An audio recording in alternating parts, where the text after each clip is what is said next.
Hi friends, welcome to my channel. ఈరోజు మనము ఎంతో హెల్తీ అయిన రాగి లడ్డు అనేది తయారు చేసుకుందాం.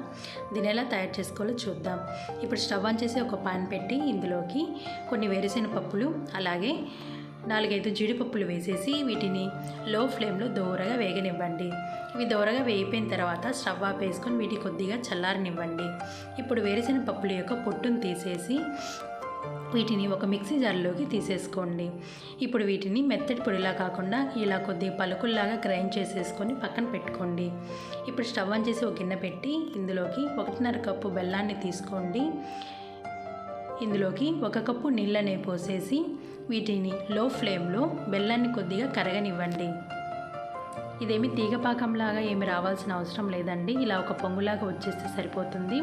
స్టవ్ ఆఫ్ వేసుకొని పక్కన పెట్టుకోండి. ఇప్పుడు వేరొక గిన్నె తీసుకొని ఇందులోకి 1 స్పూన్ నెయ్యి అనేది వేసేసేయండి. నెయ్యి కొద్ది కరిగిన తర్వాత ఇందులోకి 2 కప్పుల రాగి పిండిని అనేది తీసుకోండి. అలాగే ఇందులోకి 1/3 కప్పు బొంబాయి రవ్వను తీసుకోండి. బొంబాయి రవ్వను తీసుకోవడం వల్ల లడ్డు టేస్ట్ అనేది చాలా బాగుంటుందండి. వీటిని లో ఫ్లేమ్లో ఒక 5 నుంచి 10 నిమిషాలు ఇలా దోరగా ఫ్రై అవ్వనివ్వండి.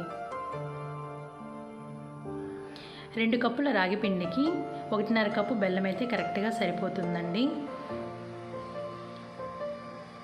వీటిని లో ఫ్లేమ్లో ఒక 5 నుంచి 10 నిమిషాలు ఇలా దోరగా ఫ్రై చేస్తుండడం వల్ల దీని యొక్క పచ్చి వాసన అనేది పోయి మంచి వాసన అనేది వస్తుందండి. ఒక 10 నిమిషాల తర్వాత మంచి వాసన అనేది స్టార్ట్ అవుతుందండి. ఇప్పుడు ఇందులోకి మనం మిక్సీ పట్టి పెట్టుకున్న ఈ వేరుశెనగ పొడిని ఇందులో వేసేసేయండి. అలాగే ఒక 1/2 టీ స్పూను యాలకుల పొడి కూడా వేసేసుకొని ఒకసారి ఈ మిశ్రమం అంతా మంచి కలిసే విధంగా బాగా కలిపేసేసుకోండి. ఇలా మంచి కలిపేసుకున్న తర్వాత స్టవ్ ఆఫ్ వేసేసేయండి.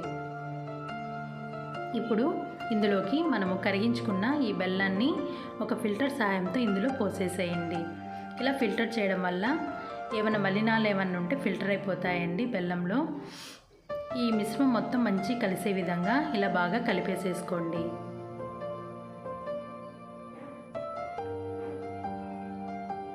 ఇప్పుడు ఇందులోకి 1 స్పూన్ నెయ్యి అనేది వేసేసుకొని ఒకసారి బాగా కలిపేసేసుకోండి. ఇలా మంచి కలిపేసుకున్న తర్వాత ఈ మిశ్రమాన్ని కొద్దిగా చల్లారనివ్వండి. ఇది కొద్దిగా గోరువెచ్చగా ఉన్నప్పుడే చేతికి కొద్దిగా నెయ్యి అనేది అప్లై చేసుకొని మీకు నచ్చిన సైజులలో ఉండలుగా చుట్టేసేసుకోండి. అంతేనండి, ఎంతో హెల్దీ అయిన రాగి లడ్డు అనేది తయారైపోతుంది. ఒకసారి ఇలా ట్రై చేయండి.